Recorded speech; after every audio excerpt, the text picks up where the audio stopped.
ဒီပုံတွေမျိုးကိုကြည့်ရတော့မှာအရင်ဆုံးဘာကိုရေးရမှာလဲလူပုဂ္ဂိုလ်ရေးရမယ်အဲ့ဆိုရင်အရင်ဆုံးလူပုဂ္ဂိုလ်ရှာကြမယ်လူပုဂ္ဂိုလ်ဒီ၄ချောင်းလုံးမှာလူပုဂ္ဂိုလ်ကဘယ်ရတယ်လဲတိလား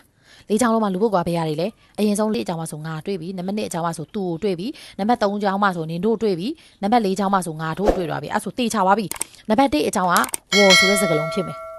နံပါတ်1အချောင်းကဘာစကားလုံးဖြစ်မယ်ဝေါ်ဆိုတဲ့စကားလုံးဖြစ်မယ်နော်နံပါတ်2အချောင်းကသူဆိုတဲ့စကားလုံးဆိုတော့ထားဖြစ်မယ်နံပါတ်3အချောင်းကနင်တို့ဆိုတော့နီမိန်ဆိုတဲ့စကားလုံးဖြစ်မယ်နံပါတ်4အချောင်းကငါတို့ဆိုတော့ဝေါ်မိန်ဆိုတဲ့စကားလုံးဖြစ်မယ်နော်ဒုတိယတစ်ဆင့်ကိုသွားမယ်ဒုတိယတစ်ဆင့်ကဘာလဲဆိုတော့မှာကလေထိယူလို့ပြောတာမှာကလေထိယူမယ်ဆိုတော့ပထမစာကြောင်းမှာကဆိုတဲ့စကားလုံးပါလားမပါဘူးလဲဆိုတဲ့စကားလုံးပါလားမပါဘူးမှာဆိုတဲ့စကားလုံးပါလားပါတယ်ဆိုရင်ဒီအထီကိုဆရာမတို့ကအဓိပ္ပာယ်ရှိရလို့မပြောထားတဲ့အတွက်ဒီမှာကိုခဲတယ်နဲ့ချစ်ပလိုက်အဲ့တော့ဒီမှာအဓိပ္ပာယ်မရှိဘူးဒီစာကြောင်းဒုတိယစာကြောင်းလည်းသွားမယ်သူ့မှာဆိုလဲမှာထိအရင်ယူလိုက်နော်နောက်ကစာကြောင်းတွေကိုမစင်းစားလေးနဲ့ဒီမှာလူနဲ့ကတ်ထားတဲ့အတွက်အဓိပ္ပာယ်မရှိဘူးဖြတ်တတိယစာကြောင်းရောက်သွားပြီနင်တို့2ယောက်ကတငယ်ချင်းလား तू ကဘယ်ထိယူခိုင်းတာလဲဆိုတော့မှာရဲ့ကရဲ့လဲရဲ့ထိယူခိုင်းတာဟုတ်ဒီမှာကဆိုတဲ့စကားလုံးပါတဲ့အတွက်ဒီနားနေစပြီးတော့ဒီထိကဆရာမတို့ကတေချာပေါက်ဆိုရတော့မှာဒီကနေဒီထိကတော့အရှိန်နောက်ပြောင်းစရာမလိုဘဲနဲ့ဆိုရတော့မှာအဲ့တော့လဲဆိုတော့လေယံကော့လို့တင်ခဲ့ရမလားကော့လို့တင်လို့ရလားပြေးလို့ရလားမရဘူးအဲ့တော့လေယံကော့နော်နောက်တစ်ခါကဆိုတဲ့စကားလုံးကိုじゃဘယ်လိုတင်ထားလဲကဟုတ်တယ်ကဆိုတဲ့စကားလုံးကိုဘယ်လိုတင်ထားလဲဆိုတော့စစ်ဆိုပြီးတင်ထားတယ်မဟုတ်လားဒီမှာဟုတ်တယ်ကကိုစစ်ဒါဆိုရင်ဆရာမတို့ကစစ်ဆိုပြီးရေးမယ်ဒါဒီ step ပြီးသွားပြီဒီမှာငါတို့လဲဆိုတဲ့စကားလုံးပါတယ်ဒီမှာလဲ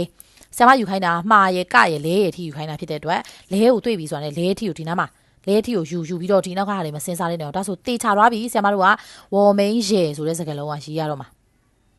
လဲကြီးမြင်ရဲ့တာနဲ့နော်ဒီလဲကြီးမြင်ရဲ့တာနဲ့ရဲကိုပြုတ်ခဲ့တာတို့ဂိုက်မြင်ရဲ့တာနဲ့စစ်ကိုကြံခဲ့တာတို့မရအောင်တော့တချောင်းလုံးမားတယ်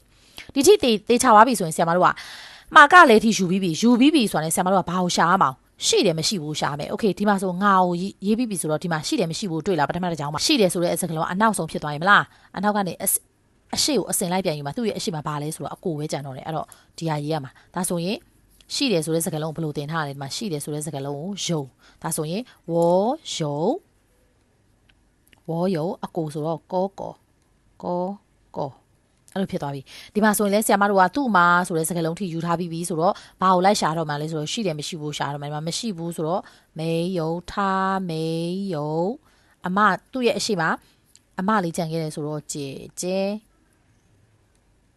နောက်တစ်ခါသူတို့2ယောက်ကအထိတုံးထားပြီးပြီဆိုတော့ဒီမှာရှိတယ်မရှိဘူးပါလားရှိတယ်မရှိဘူးမပါလားမပါဘူးဆိုဒီတငယ်ချင်းလားဆိုတဲ့စကားလုံးကဘယ်တော့မှဆိုပေးမှထားရမလဲနောက်ဆုံးမှပဲထားခိုင်းတာမလားဒါဆိုသူ့ကို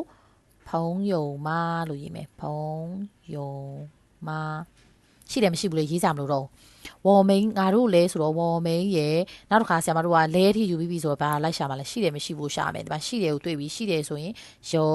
ပြီးရင်ဘယ်ကနေအရှိကိုအစင်လိုက်ပြန်လို့ဆိုတော့အနောက်ကနေရှေ့ကိုအစင်လိုက်ပြန်ယူမှာဆိုတော့ရှိတယ်အရှိမှာဘာကြီးလဲဆိုတော့မိဘဆိုတော့ဖူမူ